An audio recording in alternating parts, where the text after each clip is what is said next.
Hey everybody, Rachel Teedy here with your update on this March 3rd. We are going to start right away with Reed Kisselback because we are in a first warning alert day and he's been tracking the snow that is almost here. Tracking it all, Rachel, and getting here within a few hours for us here. Actually, coming pretty close to our viewing area as we speak. 7 to 8 o'clock is the start window for parts of Schoharie, Greene County, and even Columbia County. 8 to 10 is for a large portion of the rest of our viewing area. And then 10 to 11 is the remainder of the North Country. That includes Warrensburg, Lake George, a large portion of Washington County, and northern Bennington County. So, snow timeline and impacts. What to expect here. Snow is going to develop south to north this evening. Sleet and freezing rain mixes in for areas around I-90 south. We'll see some snowfall rates of 1 inch per hour or higher at times overnight, meaning several inches will be on the ground come tomorrow morning. We can expect some difficult travel conditions tonight through tomorrow morning. Conditions will gradually improve Saturday afternoon on. The good news is this is heading into a weekend, so if you don't really have to be out on the roads, you can actually hold off, and towards the end of the day, Saturday, you might actually be able to get out and do what you need to do. Satellite and radar, our area of low pressure, the center of that now going over the Ohio Valley. We're seeing that mix of snow now transitioning over to just snow in New York State itself, a little bit of a mix of rain and snow in portions of the Hudson Valley. But this is a little bit deceiving on the satellite and radar because a lot of this is what we call virga. So it's evaporating before it reaches the ground thanks to a lot of dry air in place. But as the atmosphere becomes more saturated, this will actually start to stick. So I'll look at the first warning live Doppler radar right now, and that steadier snow just outside of our region here, you can kind of see it in Herkimer County, Otsego, Delaware County, and even into Ulster County.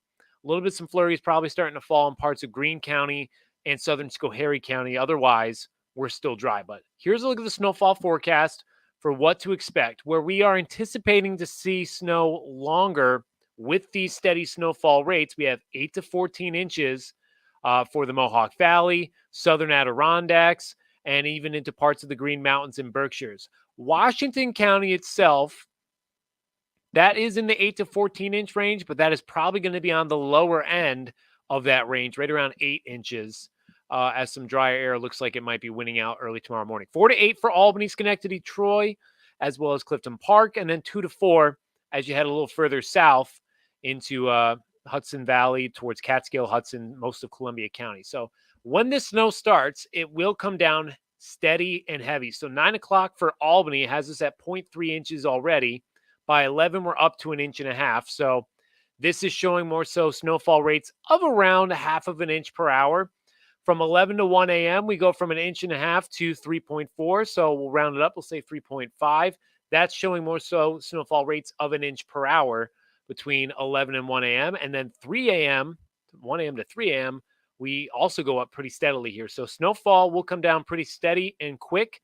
It will become a little bit more spotty and light as we head to tomorrow morning, and conditions will improve. So by tomorrow morning, the majority of the heavy snow will be done and will be clearing its way on out of here. So snow pushing in as we continue to work our way through the evening time. We will see some mixing in with some sleet for areas south of I-90. These darker blue shades, though, you can see at 2 a.m. Saturday, is the signs of where we're seeing that 1 inch per hour snowfall rates or even higher in a couple spots. By 7 a.m., you're seeing a little bit of a dry patch in parts of Rensselaer County, Columbia County, and even up into Washington County. That's why I'm saying their snowfall totals will be a little bit on the lower end.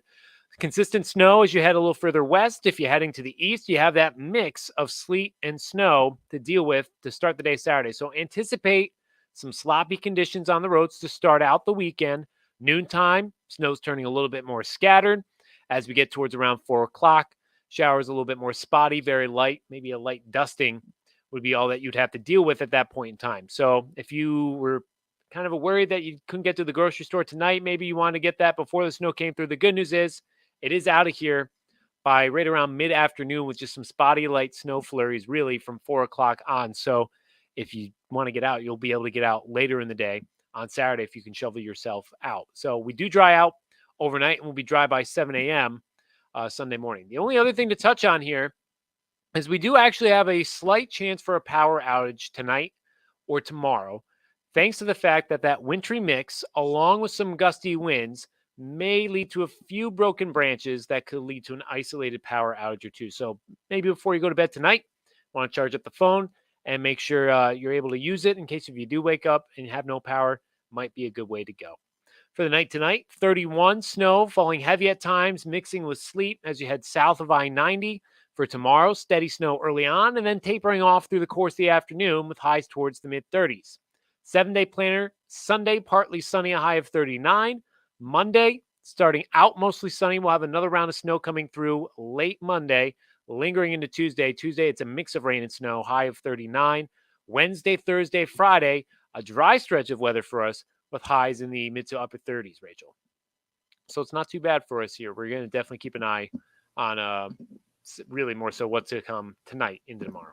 All right, sounds good. Thank you so much, Reed. A lot to talk about and a lot to keep track of. Secondly, we are also talking about some breaking new details that you first heard on 13 in the Samantha Humphrey investigation. The new development today is that the Samantha Humphrey investigation is what most people have suspected all along since the day Samantha disappeared over 3 months ago. Today, Schenectady police officially labeled the case a homicide. An autopsy performed last week provided detectives with enough information for them to say with certainty today, Samantha was murdered. Today's one-paragraph news release from police also mentioned they're still awaiting additional results from the autopsy, which they say may still take some time. So tonight, that murder investigation continues. And of course, we will keep you updated as we continue to learn more. We're going to be taking a closer look at this storm with Reed tonight on News Channel 13 live at 9 and your other top stories coming up at 11. We'll see you then.